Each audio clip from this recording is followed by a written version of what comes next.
Now, if you looked up the cross ratio on Wikipedia or in some textbook, you may have gotten a slightly different formula for it. And that's because there's actually multiple different ways of defining the cross ratio.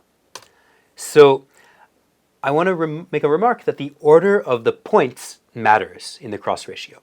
Given 4 points, A, B, C, and D, we've defined the cross ratio, AC semicolon BD, as AB over BC, all divided by AD over DC. That's our definition. Now, there's actually 4 factorial, or 24 different orderings of these points, A, B, C, and D. And they don't all give the same cross ratio. What I mean is, if, for example, if we do the cross ratio AC semicolon DB, if we interchange D and B effectively in our formula, what do we get? Well, let me just write out the cross ratio formula a little more clearly here. So it's AB over BC divided by, times DC over AD. I flipped this fraction so that I can write it as a multiplication here. So if we interchange B and D, as I'm doing here, what happens?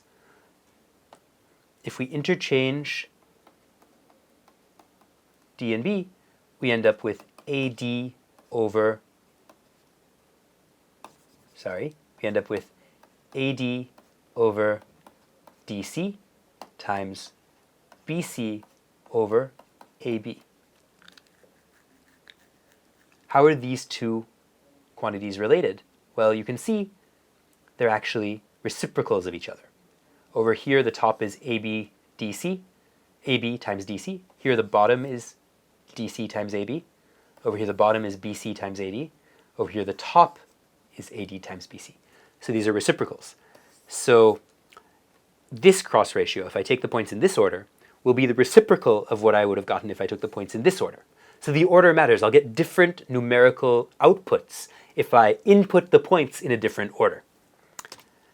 Similarly, if we were to use this order, and this A, B, C, D, I'll leave it to you to calculate this, but if you just, effectively what we're doing here is interchanging the points B and C from our original formula. So if you take that, interchange the points B and C, you end up with 1 minus this, our familiar cross ratio. So if for 4 points, our original definition gave us a cross ratio of negative 1/3, if they're evenly spaced, for example. Using this cross ratio, we'll get 1 minus negative 1/3, which is positive 4/3.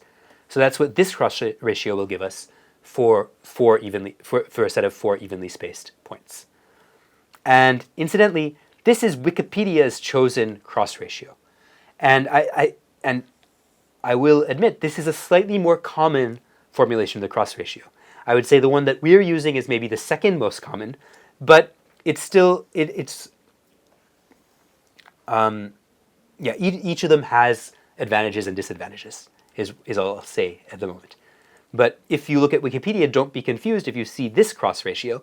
It's very, very related to ours, and this is how they're related. On the other hand, some permutations of A, B, C, and D won't change the numerical output that you get.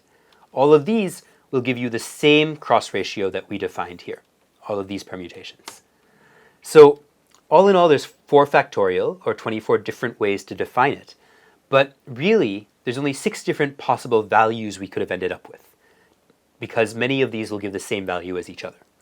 So if ACBD is lambda, then the other possible cross ratio values you could get by permuting the points are 1 minus lambda, 1 over lambda, or the things you get by combining those. 1 over 1 minus lambda, lambda minus 1 over lambda, or lambda over lambda minus 1. So there's 6 different cross ratios, and all of those are indeed invariants, but they're all highly related to each other.